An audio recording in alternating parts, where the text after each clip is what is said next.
കഴിഞ്ഞ ദിവസം കാക്കനാട് നടത്തിയ പ്രൊട്ടസ്റ്റിന്റെ പൈസ മാത്രം മതിയായിരുന്നു ഈ പ്രൊട്ടസ്റ്റ് നടത്തിയ ആൾക്കാർക്ക് ഈ തെരുവിൽ കിടക്കുന്ന കുഞ്ഞുങ്ങൾക്ക് ഒരു ഷെൽട്ടർ പണിയാണ്. പരിഹാരമില്ലാത്ത തെരുവുനായ ശല്യം ജനജീവിതത്തിന് ഭീഷണിയായി.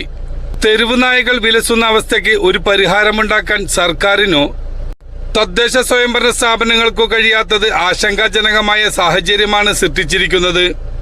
കഴിഞ്ഞ ദിവസം കാക്കനാട് ജില്ലാ പഞ്ചായത്ത് കാര്യാലയത്തിന്റെ മുന്നിൽ 9ഓളം മൃഗസംരക്ഷണ സംഘടനകൾ നടത്തിയ പ്രതിഷേധ സമരം സാധാരണക്കാരായ ജനങ്ങളെയും മൃഗസംരക്ഷണ പ്രവർത്തകരെയും തെറ്റിദ്ധരിപ്പിച്ച് സമരമെന്ന മറവിൽ ഫണ്ട് പിരിവ് നടത്തുന്നാരോപിച്ച് ചേർത്തല സ്വദേശി സനോജ് സാനു ബൈക്കിൽ നായയുമായി രംഗത്ത് വന്നിരുന്നു.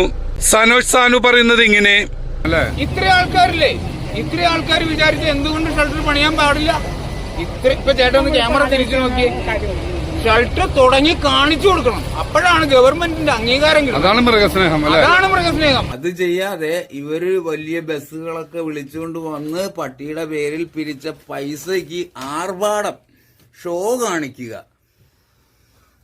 എന്തായാലും എനിക്ക് പറയാനുള്ളത് ഇത്രയേ ഉള്ളൂ. ഇവർക്ക് ഇവരുടെ പിന്നിൽ ഈ കപട സദാചാര മൃഗസ്നേഹം വിതുമ്പി തീവ്രവാദ മുദ്രാവാക്യവും വിളിച്ചുകൊണ്ട് നടക്കുന്ന കപട സദാചാര മൃഗസ്നേഹികളുടെ ഉദ്ദേശവും ഇവരുടെ പിന്നിലുള്ള കാര്യങ്ങളും നമ്മളുടെ കേരളത്തിലെ പോലീസ് അന്വേഷിക്കണം.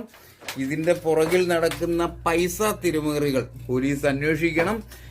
കഴിഞ്ഞ ദിവസം ഈ പ്രൊട്ടസ്റ്റ് നടത്തിയ പൈസ മാത്രം മതിയായിരുന്നു ഈ ഇതുപോലെ തെരുവിൽ കിടക്കുന്ന കുഞ്ഞുങ്ങൾക്ക് ഷെൽട്ടർ ഹോം പണിത് അവരെ സേഫാക്കാൻ.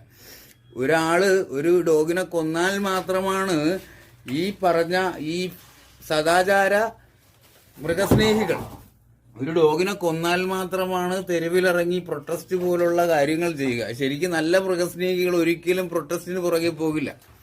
അപ്പം ഈ പ്രൊട്ടസ്റ്റ് നടത്തിയ പൈസ മാത്രം മതി ഇതുപോലെ തെരുവിൽ കിടക്കുന്ന കുഞ്ഞുങ്ങളെ സംരക്ഷിക്കാനും അവർക്ക് ഒരു നേരം ആഹാരം കൊടുക്കാനും അവർക്ക് കിടക്കാൻ ഒരു ഷെൽട്ടർ ഹോം ഒരുക്കാനും.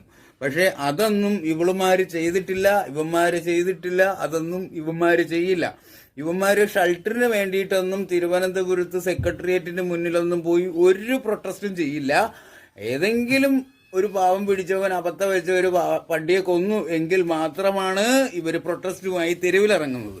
അതും പട്ടികളുടെ പേരും പറഞ്ഞും മറ്റുള്ള മൃഗസ്നേഹികളിൽ നിന്ന് വൻ തുകകൾ പിരിച്ചതിന് ശേഷം. എന്നിട്ട് ഇവർ ആർഭാട ബസ്സൊക്കെ വിളിച്ച് പട്ടികളുടെ പേരും പറഞ്ഞ് പിരിച്ചിട്ട് ആർഭാട ബസ്സൊക്കെ വിളിച്ച് പ്രൊട്ടസ്റ്റിന് വരും. ഇപ്പൊ എനിക്ക് പറയാനുള്ളത് ഇവരുടെ പിന്നിലുള്ളത് ആരാണ്?